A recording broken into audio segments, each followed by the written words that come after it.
Assalomu alaykum hurmatli tinglovchilar. Bugungi mavzuyimiz 12 SDG mas'uliyatli iste'mol va ishlab chiqarish.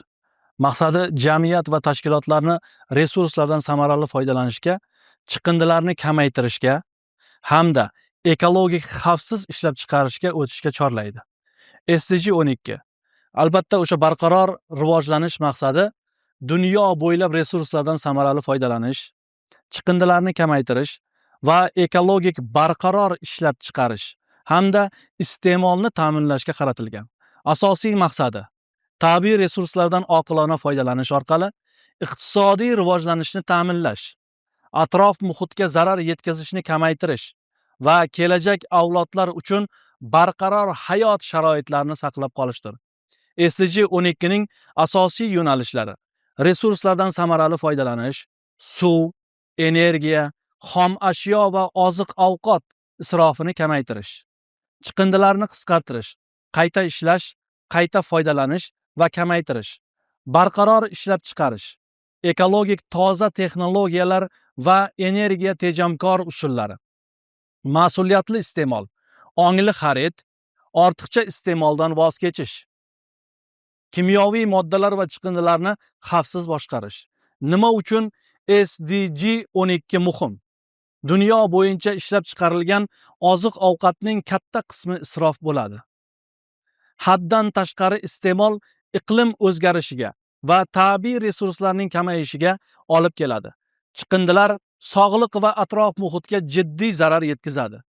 SDG 12 ga erishish yo'llari: davlat darajasida barqaror ishlab chiqarishni qo'llab-quvvatlovchi siyosat, chiqindilarni boshqarish tizimini rivojlantirish, biznes va tashkilotlar ekologik standartlarga rioya qilish, yashil texnologiyalarni joriy etish, shaxsiy darajada esa ortiqcha xarid qilmaslik, plastikdan kam foydalanish, chiqindilarni saralash va qayta ishlash.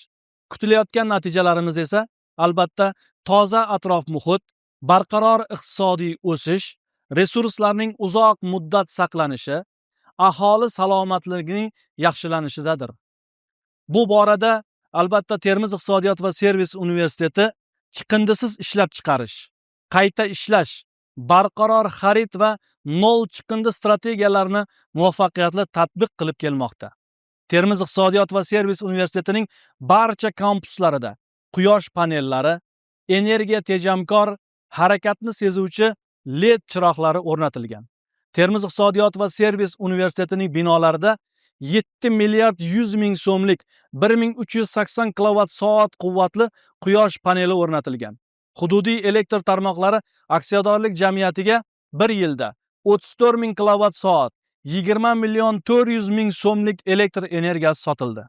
Universitet elektr energiyasini iqtisod qilishda yana bir tashabbus: zamonaviy isitish tizimi chiller 4 milliard 800 ming so'mdan keng ko'lamli foydalanib, atrof muhitni zararli is gazlar tarqatish ta'sirini kamaytirishda o'z hissasini qo'shmoqda. Termiz iqtisodiyot va servis universiteti tomonidan plastik ferry tashabbusining bosqichma-bosqich amalga oshirilayotgani ekologik ongni rivojlantirish, chiqindilarni kamaytirish va barqaror taraqqiyot maqsadlariga erishish uchun xizmat qilmoqda.